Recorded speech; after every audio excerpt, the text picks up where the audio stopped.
Hello everyone, this is Andrew. Welcome to Keen on America. On July 4th, 2026, America will be 250 years old. An anniversary that will, no doubt, be greeted with a mixture of celebration, contemplation, and resignation. In Keen on America, Andrew talks not just about the American past and present, but also speculates on its future. What, Andrew asks, will be the 21st century fate of this now venerable American republic?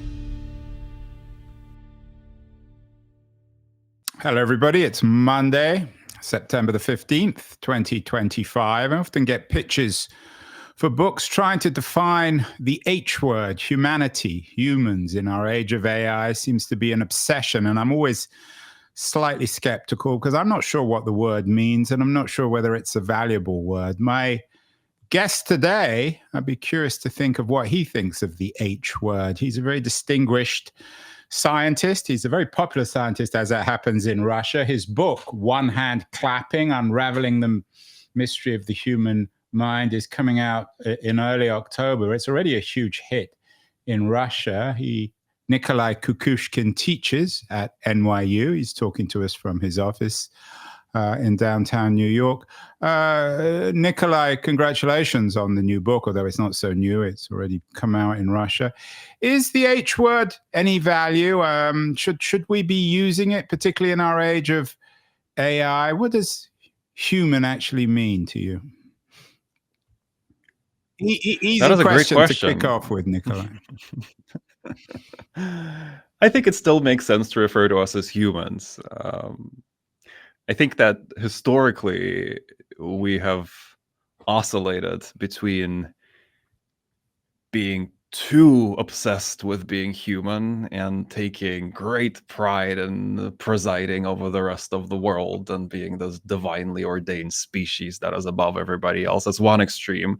And then the other extreme is to consider ourselves, just atoms and molecules, or even worse, this virus that destroys polar bears.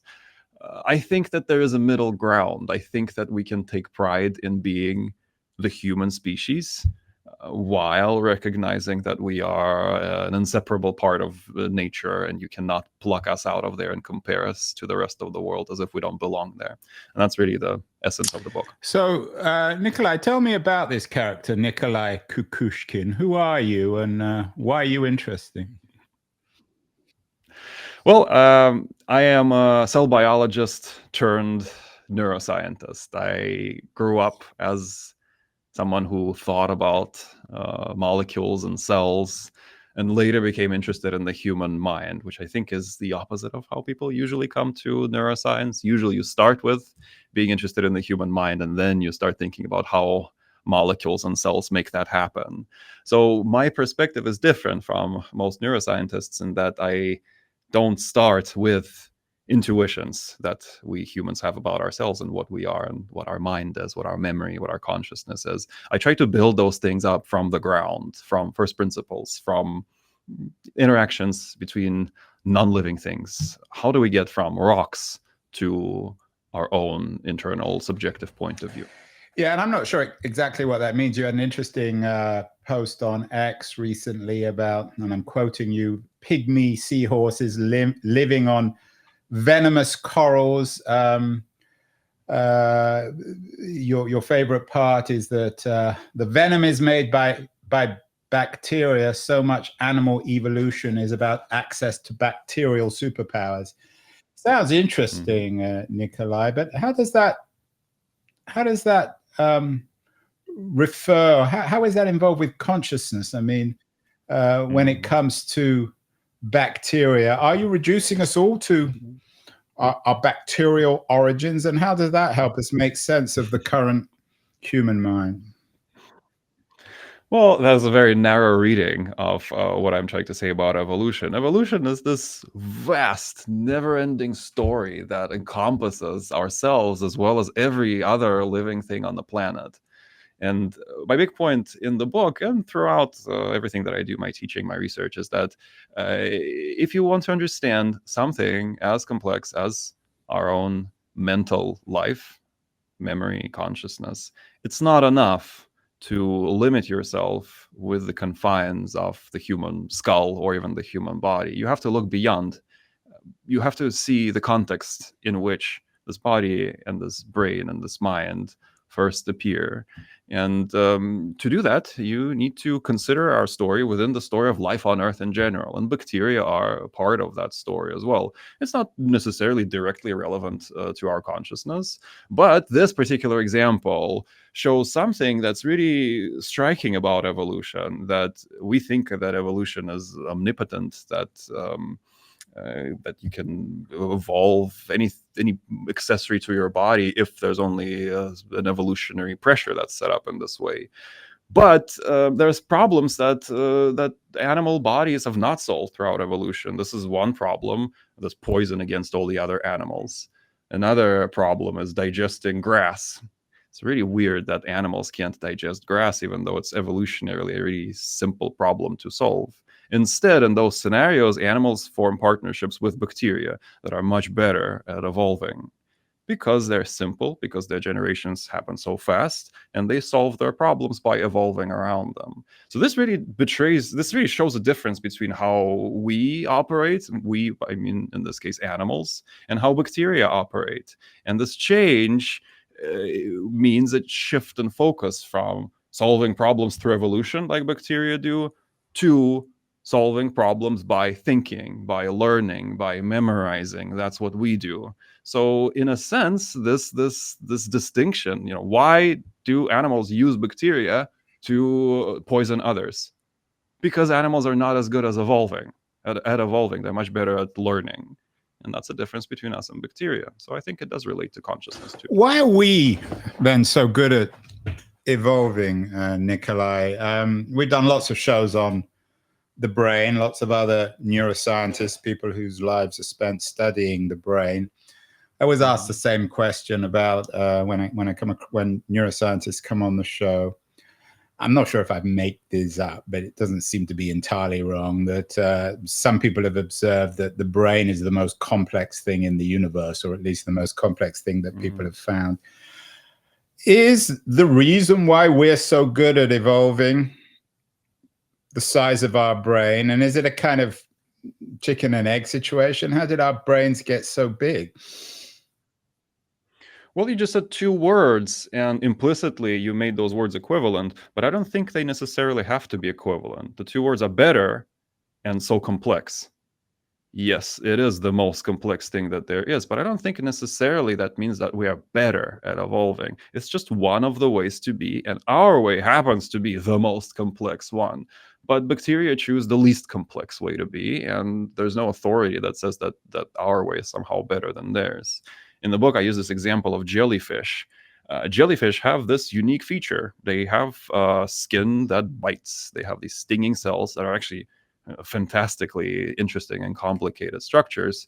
But if we were jellyfish, we would consider ourselves to have evolved this amazing skin, and everybody else to have this primitive skin that doesn't have this feature. And we would be talking about why are we so good at evolving this skin? Why didn't nobody else do this? Why are we so much better at it than everybody else? We talk about features that we consider important, but every species of living creatures have something that for them is equally important. Ours just happens to be the most complex path that there could be. Yeah, it reminds me, last week I was actually in Northern Australia, in Darwin, with my daughter, who is a big crocodile fan, and we went to see the crocodiles up there, and the stories are about their successful evolution. I think they existed just after the dinosaurs, and I assume that crocodiles don't have particularly big brains, do they? Not that I know of. They're not known as the most intelligent creatures, but compared to some, of course, they would be pretty advanced. They would be advanced compared to a frog. So what's the big deal then, Nikolay, about having the big brain? If it doesn't guarantee successful evolution, we do lots of shows on the environment, on the threat of nuclear war, on AI, lots of don't need me to tell you this. Lots of pessimism about the future of our species. What's the Mhm. big deal about the brain? Why should we even care Yeah. about it? Or maybe let me Well, revise the you know, question, because we care about it because we're humans and it's the core of who or mhm, what we are. But if there was some yeah. alien species, for example, that was smarter than we are or different, why would they be Mhm. interested in the human brain? Well, why would they be interested in the human brain? It depends who they are. It depends what kind of brain they have. I would be very interested in looking at an alien brain that's similar to ours, that comes from a totally different place. But the thing to understand is that we are not smarter because we have somehow conquered evolution better than everybody else. If another animal, if like a rhinoceros, for example, needed this brain of ours, if it needed its brain to be twice the size that it currently is, then over millions of years it would have definitely achieved that. The question is, the real question, I think, is why did we need these extraordinary brains more than anybody else on this planet? That is what would make us interesting. And I think the answer to that question is because of language. We have such big brains because of language. It didn't happen overnight. Some people think that language is something that just exploded and all of a sudden everything changed. No, I think it was a gradual process. Language was gradually evolving, and our brains were gradually evolving to accommodate that language. But at its core, the reason why we have such big brains compared to everybody else is because of our communal social lifestyle. That is where everything. That is what everything boils down So to. how does that, and excuse the sort of vulgar determinism here, but why did we get language? Again, isn't this a sort of a chicken and egg argument? Didn't we get language to evolve? And you're arguing that we evolved because of language. What comes first here? Well, I think that there was a stage in our evolution when we were already increasingly social, but not yet speaking in words. And that's why I think language comes after sociality. Really, if you really unfold this chain of events into the past, I think the reason why we became distinct in this particular aspect is dinosaurs. Our ancestors spent 150 million years in what's called this nocturnal bottleneck. They almost died out. Say that again. I like that. What is Almost it? died out. There are only a Nocturnal? few nocturnal Is that your bottleneck. term It's or this is that a period of scientific time. term? No, no, no, no, it's accepted. That's a scientific evolutionary term that refers to this period of time when our ancestors survived the dinosaurs. And the way they did this was becoming nocturnal, small, and basically hiding from those dinosaurs in the night. That's why it's nocturnal. There's a bunch of features in our body, in all mammalian bodies, that point to that period of time. And it was a very long period of time, too. Dinosaurs died out 69 million years ago. And this phase before they died out, it lasted something like 150 million years. So it was a long, long time. And there were only a few isolated and very similar genera of these proto mammals, only a few of them. They almost went extinct. But then when dinosaurs die out, suddenly these mammals come back. They replace the dinosaurs. They take over their niches. Where there used to be dinosaurs, now there's a mammal for each possible niche that the dinosaurs had left behind. And one of those niches was ours. Well, by ours, in this case, I mean primates. The primate niche was trees. Trees is what monkeys do. And for trees, if you want to navigate trees, you need to see them. You can't smell them. The echolocation doesn't work. They're too close to each other. Really, the only option is vision. Vision works in the day, it doesn't work during the night. So most mammals to this day are nocturnal. Ever since they were in the dinosaur time, they are hiding still. But this one group of mammals that almost completely moves into the day, and that's us, monkeys. Once we move into the day, we're faced with the same issue: predators. We're faced with the predators, and it's this risk of predation that makes primates band into social groups. And there's this trend among apes, not even forget about humans, forget about language. There's a trend: the bigger the social group, the larger the size of the cerebral cortex. We're not talking about humans, we're talking about apes. And for them, this linear trend exists. So if the trend exists, if the bigger your brain, the more peers you have to handle, the larger your brain grows. If that trend exists, well, it's only a matter of time until the group becomes so big that you have to handle it with language. And that's precisely what happened in our lineage. We just happened to be the one lineage where that limit was reached and we started talking to each other. It's a wonderful narrative, Nikolay. You tell it as a gifted storyteller. I wonder what it suggests about the two alternative narratives put forward by political philosophers about our origins, the Hobbesian one about the state of nature, and the Rousseauan one about us being originally collective. I mean, neither of these figures were hardcore scientists like yourself. They certainly weren't neuroscientists. But are either of those narratives useful in terms of trying to make sense of who we are and how we coordinate, communicate, cooperate with one another? Well, I think they're useful only in as much as they present us with these two polar extremes, which we can use to guide the range of what it means to be human. But I have here on my shelf a great book, The Dawn of Everything by David Graeber and David Wengrow, that looks at these two alternatives and comes to the conclusion that humans have covered all the range, all the entire spectrum between those two views at some point and at some place in their history. And that's what I believe. I think that we don't need to accept these simplistic stories, but certainly in some societies they probably were implemented at some point. But the idea of isolation, then, if it doesn't go against humanity in terms of your narrative of evolution, it's not central. We've evolved, or we've got these huge brains because of our need for language and cooperation. Sure. Yes, you could put it that way. Yeah. The book subtitle, I want to get to the title in a second, one hand clapping. The book subtitle is Unraveling the Mystery of the Human Mind. As I said earlier, my understanding is that most scientists acknowledge their ignorance of how the brain operates. What for you is the great mystery of the human mind? Well, I think the great mystery is the divide, is that line between the mental and the physical. That's what puzzles us about consciousness.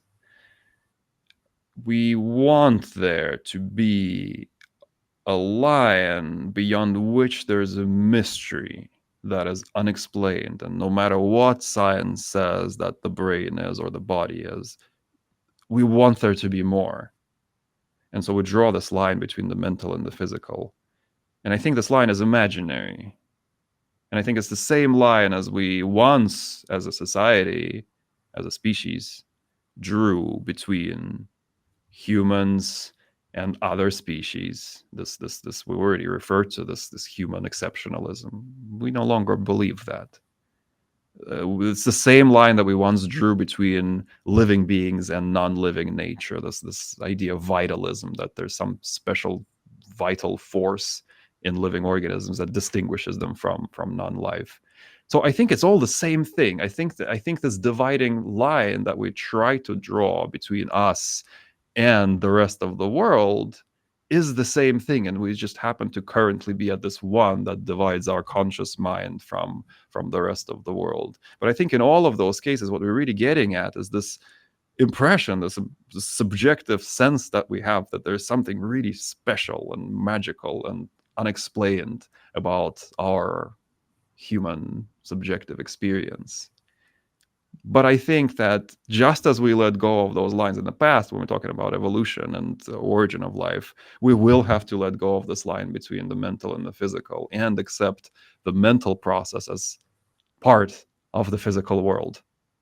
And that's what the book invites the reader to do, ultimately, to consider your consciousness and your mind as a natural outgrowth of nature. But the way you're presenting it, then, it's not a mystery, it's a myth. You're suggesting that the history of philosophy, of this obsession with consciousness, of trying to understand ourselves and being in the world itself, that's less of a mystery and more of a myth. So where's the mystery here? Mm-hmm. Well, you might think, you might say that mystery is a question, is an unresolved question. I think there is something to the sense of mystery that goes beyond being an unanswered question. I think mysterious is different from unanswered or unexplained. Einstein referred to the sense of mystery as this greatest human emotion that is the core of all religions, this sense that motivates all science, the sense of the mysterious. And I think it is mysterious that we experience the world in what seems like this magical point of view that doesn't align with anything that we know intuitively about the rest of nature. There is a mysteriousness in it. But I think the question, the unexplained aspect of it, it dissolves if you stare at this mystery long enough. That's why the Zen riddle, the Zen koan, is at the Right, title. one Is in hand the title clapping. of the So book. explain the title. The sound of a single hand clapping. It's one that you're certainly not the first or the last person to use as a metaphor for making sense of your argument. Well, there's many ways to think about this koan, and in general, a koan is the Zen exercise. It's supposed to give you this riddle, which suspends you in a questioning state of mind. The goal is koan. Yes, a Zen Buddhist riddle. It's not supposed to just directly answer your question, but the point here is to raise this sense of questioning, this mysteriousness. And so the way that I think about it is, anytime we experience something, there are two things coming together. There's two hands coming together, myself and the world, this inner mental view and physical reality, and they come together and they make a sound. Those are the two hands clapping. But in reality, there is only one thing. There is only one hand. We, our bodies, our minds are part of this world around us. And so somehow we need to make sense of the sound coming out of just one hand, of single entity producing that sound. So there's this tension between mental and physical versus it all being one single thing. That's what this one hand clapping aims to capture. So it's both true and also illogical. Is that fair? I think so. It invites you to imagine what seems unimaginable. And of course, when we did that in college, and we all did this, you can do that, but that's not the point of the koan. The point is to imagine the sound of a single hand producing this clap without the second hand. And that's precisely what we're doing in this book. We are imagining how human experience comes out of the single unified flow of nature. And you don't do that by finding some hidden answer that you didn't know before. It's not that suddenly science discovers that consciousness is this new physical force and everybody goes like, oh, okay, well, now finally we have explained this. It's never going to be like that. It's always going to be about reframing it in your own mind. Is about twisting what you already know about the brain into a different perspective. Do you have any children, Nikolay? No. So you haven't had the pleasure of explaining to 6-year-olds complicated things.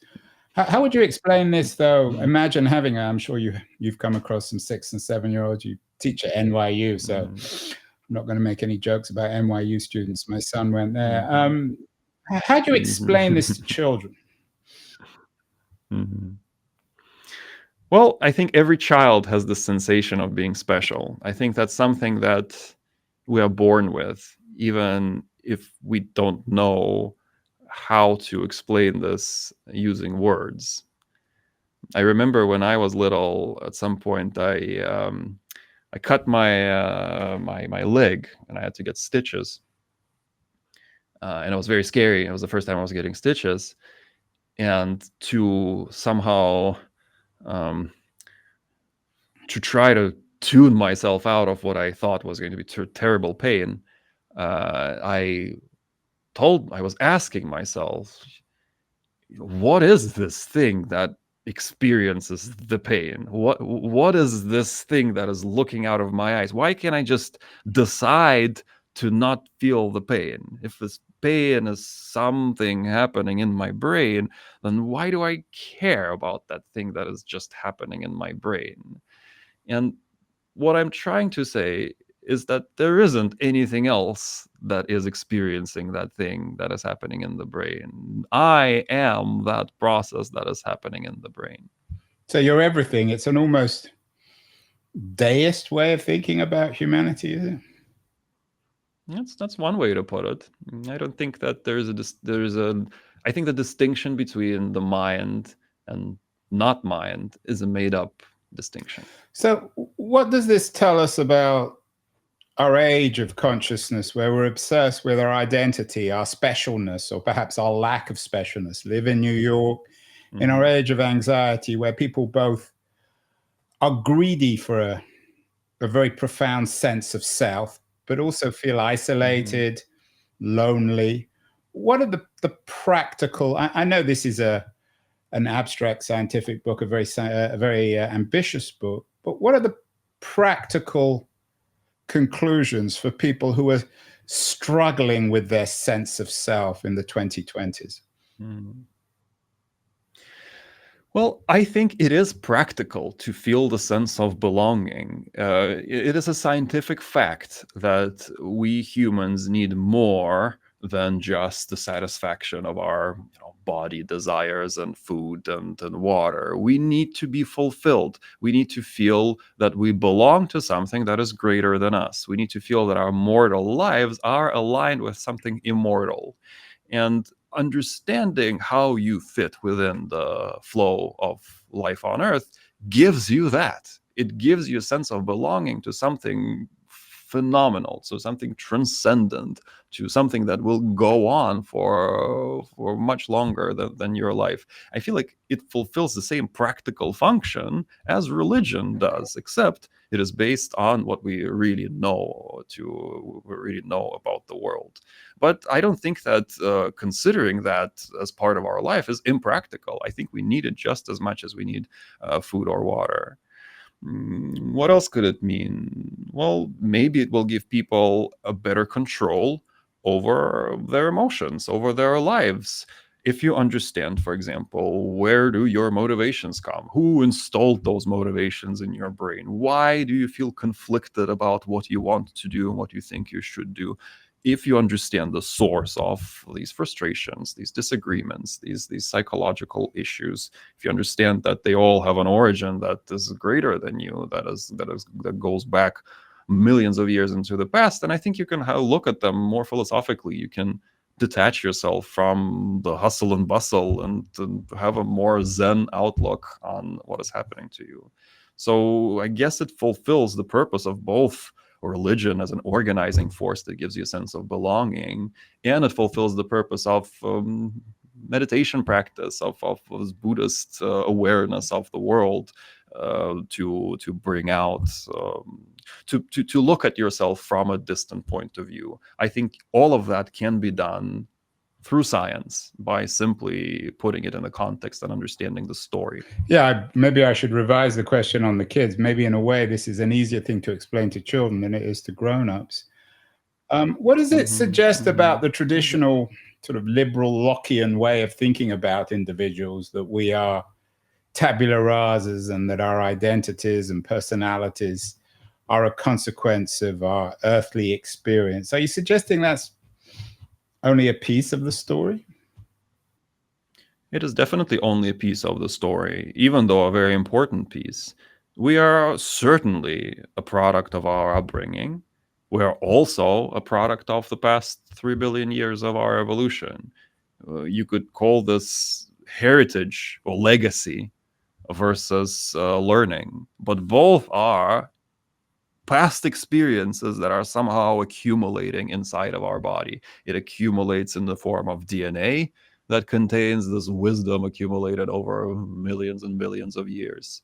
And it's contained within the brain that takes in patterns of our individual lives, compresses them, and outputs them into the world. So both are true. Our lives are a synthesis of our personal life, but also of all the lives that preceded us. And I think there's satisfaction and pleasure to be found in just this realization, just knowing that. You're from Russia, of course, the home of, no, not the only home, but one of the homes of successful collectivist thinking from pan-Slavism. I don't know about successful, Well, but certainly definitely. successful in their ability to affect the world from from That pan-Slavism to Russian can't nationalism argue to with. communism. Mhm. You're not a political thinker, but I wonder, Nikolay, whether your theory suggests, in some ways, an evolutionary contribution to things like to collectivist theories from pan-Slavism to communism. Mhm, mhm.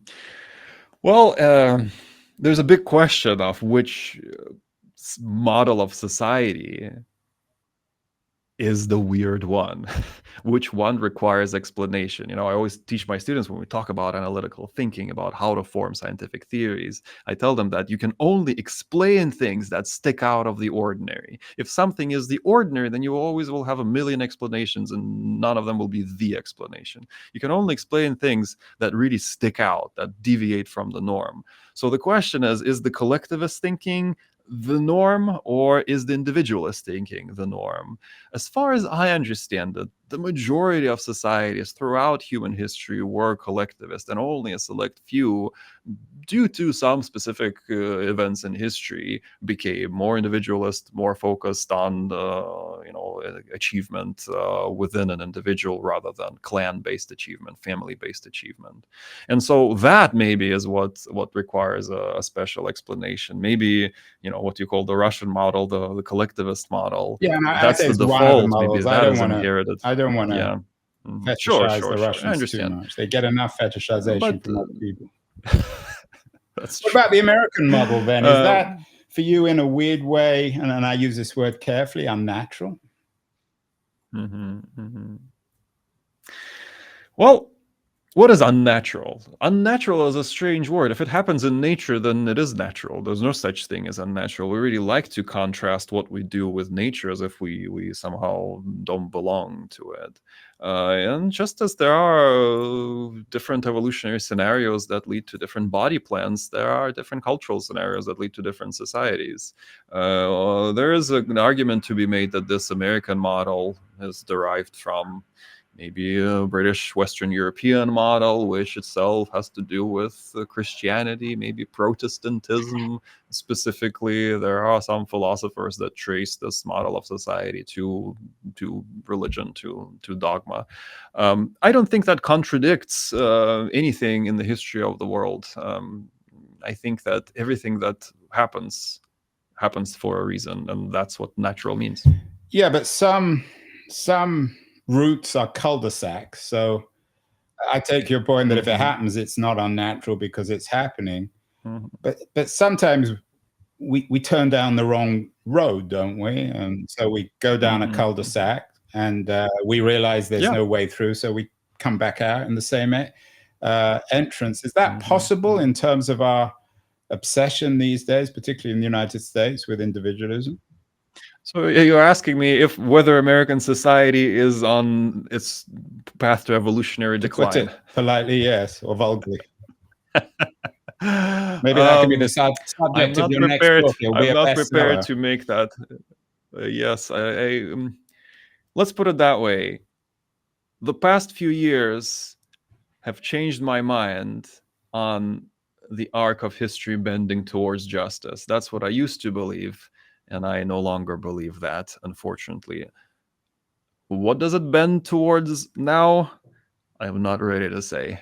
Maybe I will in a couple of Maybe years. that can be the subject of your next book. Finally, Nikolay, you're an unusual fellow. You're popular in Russia. You're a best-selling author in Russia, obviously a popular scientist in Russia, as well as a successful professor at NYU, the author now of a book in English, One Hand Clapping.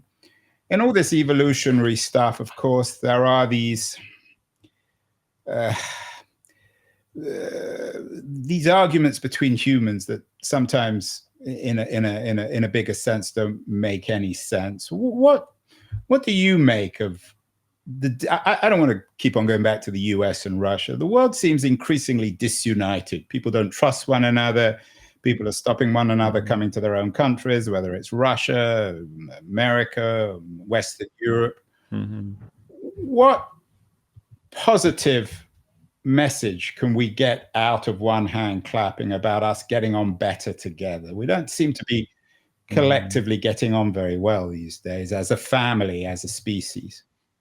I think that there's this temptation to assume that all of our problems, all of our struggling, aggression, unhappiness is because our lives are unnatural somehow. We've stepped out of this cradle of nature, created this new unnatural world, and that's what is making us perpetually aggravated. That's not true. We know enough about the brain and the course of its evolution to say with absolute certainty that we were always this grumpy, even when we lived in caves, even before we were humans. But now is the first time when we really care about what's going on the scale of hundreds or thousands of years. When I talk to my students, sometimes it feels like humans are just this worst thing that has ever happened to the planet. Like, look at climate change. But the truth is that there have been species that had almost destroyed the world in the past, and cyanobacteria almost caused an apocalypse. But there wasn't anybody who cared prior to this point, and we do. And maybe we weren't all powerful yet, but at least we have the incentive to change something about our future. And I think that's something to be proud of. Although the implications there is if we only used our minds more responsibly or more coherently, we would come to our senses. And I'm not sure that's the case. Yeah, that assumes that there is some sense that really is there that will tell us how to really do things right. And I think the history of the world shows that there are no rules, that it's everybody's game, and there is no right or wrong. Although in evolutionary terms, presumably we want to survive. Yes, but what does that mean? Does that mean just survival of our bodies? Does that mean the survival of our languages, our cultures, our technologies, to include all of that? It's a sticky, it's a difficult question to address. What do exactly we mean by survival? No, great questions. If I could, I would clap with one hand. Nikolay Kukushkin, new book, One Hand Clapping. Congratulations, Nikolay. I think eager to read some more stuff from you. Important new voice, very unusual new voice. The book is out next month. It's already out in Russia. Thank you so much, Nikolay. You have to come back on and give us some fixes to the human condition. Thank you so much. I would love to. Thank you so much.